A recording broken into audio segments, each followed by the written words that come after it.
Quadrant versus capital infra.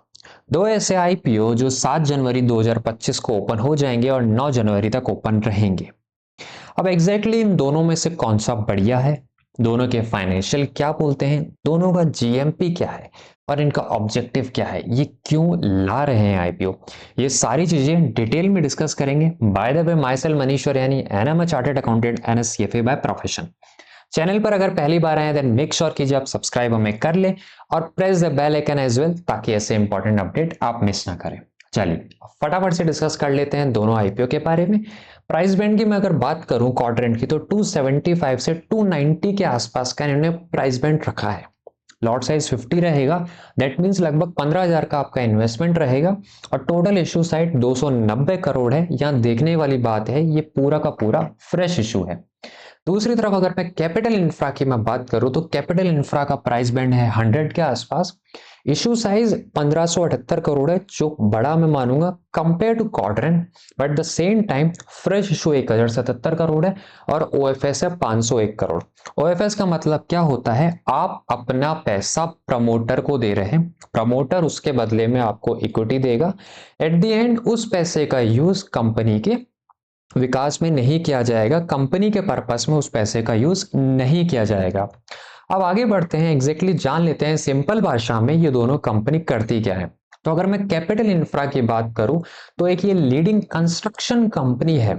ठीक है, ये कौन सी कंपनी है, कंस्ट्रक्शन कंपनी है और रोड्स और हाईवे बनाने का इसका काम रहता है अक्रॉस 19 स्टेट में। और 2024 तक इसने 11 प्रोजेक्ट कंप्लीट कर दिए हैं, वहीं 15 प्रोजेक्ट अंडर कंस्ट्रक्शन में है। तो मोटा मोटी कंपनी का काम क्या हुआ, कंस्ट्रक्शन कंपनी, रोड्स और हाईवे बनाने का। अगर दूसरी तरफ मैं क्वाड्रेंट फ्यूचर टेक की बात करूं, तो इसका काम क्या होता है, नेक्स्ट जनरेशन ट्रेन कंट्रोल और सिग्नल सिस्टम प्रोवाइड करने का।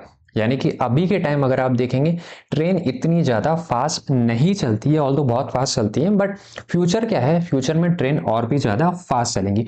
तो आपकी सेफ्टी का ध्यान रखते हुए ये कंट्रोल और सिग्नल सिस्टम प्रोवाइड करने का काम करेगा इंडियन रेलवेज को। ठीक है, तो ये था कंपनी का, इस वाली कंपनी का काम। अब बढ़ते हैं एग्जैक्टली इनका ऑब्जेक्टिव क्या है।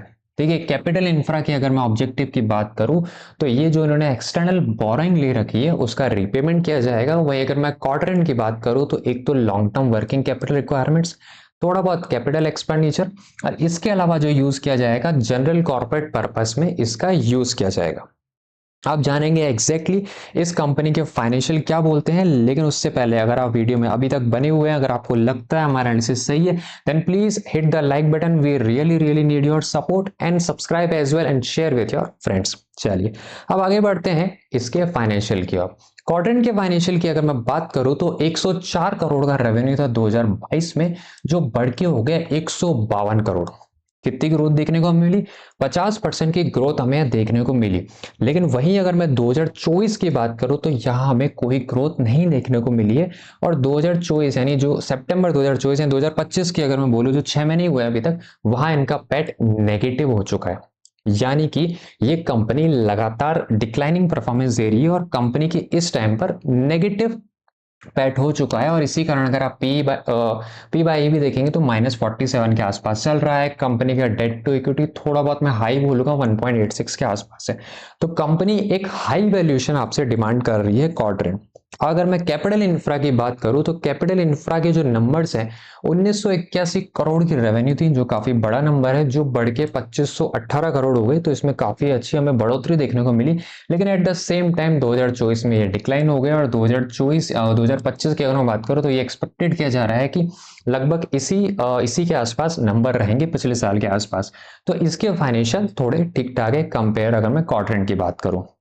अगर मैं इस टाइम जीएमपी की बात करूं, तो अनफॉर्चुनेटली कैपिटल इंफ्रा की जीएमपी अवेलेबल नहीं है, जो कि एक प्रॉफिट में कंपनी थी। वहीं क्वाड्रेंट जो नेगेटिव पैड पर चल रही है, उसकी अगर आप जीएमपी की बात करेंगे, तो 62% के आसपास चल रहा है।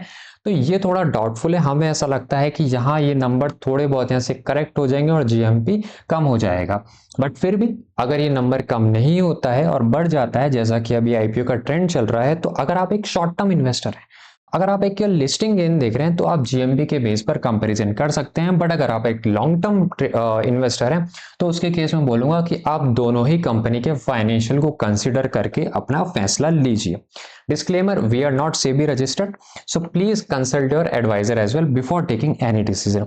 अब वीडियो के एंड में चलते हैं और डिस्कस कर लेते, बता देता हूं मैं आपको ऑप्शन की ऐसी स्ट्रेटेजीज जो नॉन डायरेक्शनल है, जो मैनुअल है, मैनुअल भी है और एल्गो बेस भी है। अगर आपको उनके बारे में जानना है देन मेक श्योर कीजिए आप हमारी ऑप्शन स्ट्रेटेजीज की वीडियो को देख लीजिए। इसके अलावा आप हमारे टेलीग्राम चैनल पर भी जुड़ सकते हैं, वहां हम कोई टिप नहीं देते, कोई कॉल नहीं देते, डिस्कस करते हैं साइकोलॉजी जो आपके माइंड को इनडायरेक्टली हिट करती है। फिर से thank you very much staying with us so far. मिलते हैं दूसरी वीडियो में, बाय बाय।